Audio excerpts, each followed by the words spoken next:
Hi hello welcome back to my channel Soujanya Alvin blogs. ఈరోజు morning blog అండి, అంటే tiffin బ్లాగ్గా చెప్పుకోవచ్చు. అయితే నేను ఈరోజు ఏంటంటే చాలా డేస్కి బోండా వేసానండి. ఎప్పుడైనా కానీ టిఫిన్స్ అంటే ఎక్కువగా దోశ లేకుంటే ఇడ్లీ అంతే అండి. ఇంకా ఏది టిఫిన్ చేసుకునే ఎక్కువ అంటే ఉప్మా ఎక్కువ చేసుకుంటాము ఇంట్లో. పిల్లలు ఇష్టంగా తింటారు. బోండా అంటే మాకు ఇష్టము, పిల్లలకి అంత ఇష్టం లేకుండే. పెద్దది అసలుకే తినది, చిన్నదంటే దాన్ని తినిపించను, ఎందుకంటే మైదా కదా, డైజెషన్ అనేది కాదు కాబట్టి ఎక్కువ తినిపించను. ఇది ఎక్కువ కూడా చేయను, ఏదో చేశాను కదా అని ఒక బ్లాగ్ అయితే తీద్దామని తీశాను. కానీ బోండాలు అయితే సూపర్గా వచ్చాయి. అసలు ఎప్పుడూ ఇంతగా రాలేదు. ఎప్పుడైనా కానీ బజ్జీలలాగా వచ్చేటివి, అంటే లోపల ఉడకకుండా, అంటే ఈ రౌండ్ షేప్ కాకుండా మన వేరే లెవెల్లో వచ్చేటివి. అప్పుడు చాలా ఫన్నీగా అనిపించేటి. కొన్ని రోజులు బోండా వేయడమే మానేసిన, మళ్ళీ తర్వాత ఎందుకో వేయాలనిపించి అప్పటికప్పుడు తెప్పించుకొని నైట్ ఇది ప్రిపేర్ అన్నీ చేసేసుకొని మార్నింగ్ అయితే వేశాను. చాలా బాగా వచ్చాయి, కలర్ఫుల్గా ఉన్నాయి, లోపల మంచిగా ఉడికినట్టుగా ఉంది, మంచిగా టేస్టీగా అనిపించింది. దీనికి పల్లీ చట్నీ అయితే చాలా బాగుందండి. అల్లం చట్నీ కూడా బాగుంటుంది, బట్ నాకు అది రాదు, అందుకే పల్లీ చట్నీ చేసినాము. చాలా బాగా వచ్చినాయి. ఇలా వేసానో లేదో మా ఆయన ప్లేట్ పట్టుకొని నిలబడ్డాడు. వేడివేడిగా తనకైతే ఒక ప్లేట్ అయితే ఇచ్చేసాను. చాలా మంచిగా ఉందని తినేసిండు. అండ్ నెక్స్ట్ వచ్చేసి నేను కూడా తినేసిన. చిన్న పాపకైతే మామూలుగా బాలామృతం పెట్టేసిన మార్నింగ్, తనకి అదే టిఫిన్ అనుకోవాలి. ఇంకే ఏదన్నా ఉప్మా అయితే తనకి పెట్టేదాన్ని, బట్ ఇది బోండా కాబట్టి పెట్టలేదు. దానికి అప్పటికప్పుడు ఉగ్గు చేసి పెట్టాను. లంచ్ వచ్చేసి ఆలుగడ్డ కర్రీ వండేసిన అండి. చాలా బాగా వచ్చింది కర్రీ అయితే. పాపకి ఇంకా రైస్ పెట్టలేదు, అంటే టిఫిన్ బాక్స్ పెట్టలేదు, తను తీసుకెళ్ళి ఇస్తాడన్నమాట.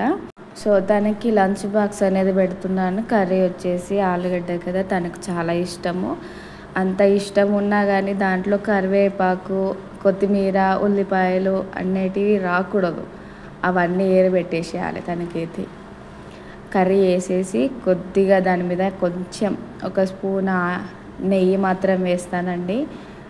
నెయ్యి చాలా మంచిది కదా పిల్లలకి. నేను ప్రతి దాంట్లో కూడా చెప్తూ ఉంటాను, పిల్లలకి ఏ ఫుడ్ పెట్టినా కానీ ఫస్ట్ నెయ్యి వేస్తానండి. రైస్లో కాకుండా మన ఇప్పుడు చపాతీలో కూడా వేస్తాను, చపాతీ దోశలో కూడా వేసి పిల్లలకు పెడుతూ ఉంటాను. అండ్ ఇడ్లీలో కూడా నెయ్యి పెడతానండి. అలాగే ఇలా కలిపి పెడుతున్నాను. కాకపోతే ఈ పిల్లలు ఏంటో తెలియదు కానీ ప్రతిదీ ఏది రావద్దు దీంట్లో. కరివేపాకు రావద్దు, కొత్తిమీర రావద్దు, ఉల్లిపాయలు రావద్దు, ఆవాలు కూడా రావద్దని ఉంటుంది మా అమ్మాయి. ఏం తింటుందో తెలియదు కానీ మా చిన్నప్పుడైతే మా అమ్మ ఏది పెట్టినా తినేవాళ్ళం. ఎల్లిపాయ కారం వేసినా కానీ తినేవాళ్ళం. ఒక పెరుగన్నం కూడా, ఒక్కొక్కసారి పెరుగన్నం కూడా తీసుకెళ్ళిన రోజులు కూడా ఉన్నాయి మా స్కూల్కి.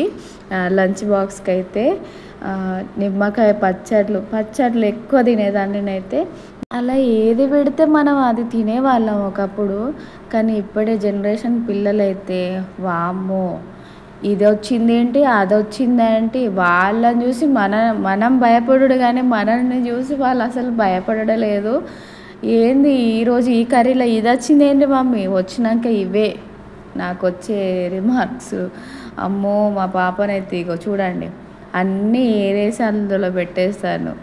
ఏం తింటుందో ఏందో తెలియదు కానీ దాని ఫుడ్కి వచ్చేసి నాకు పెద్ద బాధ. అమ్మో దీంతో పెద్ద తలకి నొప్పండి, ఏది చక్కగా తినది. ఇది మంచిగా పెట్టినామంటే కథం, నెక్స్ట్ ఒక 1 minute తర్వాత వామిటింగ్ చేసుకుంటుంది. నాకు వద్దు, నాకు అర్థనది ఎందుకు పెట్టినావు, కావాలని కూడా వామిటింగ్ చేసుకునే రోజులు కూడా ఉన్నాయి. వామ్మో, అలా పెట్టకుండా ఉంటామా కానీ పెడతాను, అన్నీ తింటుంది కానీ ఇట్లా అన్నీ ఇలా కరివేపాకు కొత్తిమీర వస్తే మాత్రం అస్సలు ఉరుకోదు అదైతే.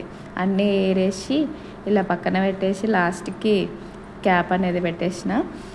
తర్వాత మా ఆయన ఆ టైంలో ఇప్పుడు వెళ్తాడు కాబట్టి 9కి అట్లేసి తనకైతే లంచ్ బాక్స్ అయితే ఇచ్చేసిన. బాయ్.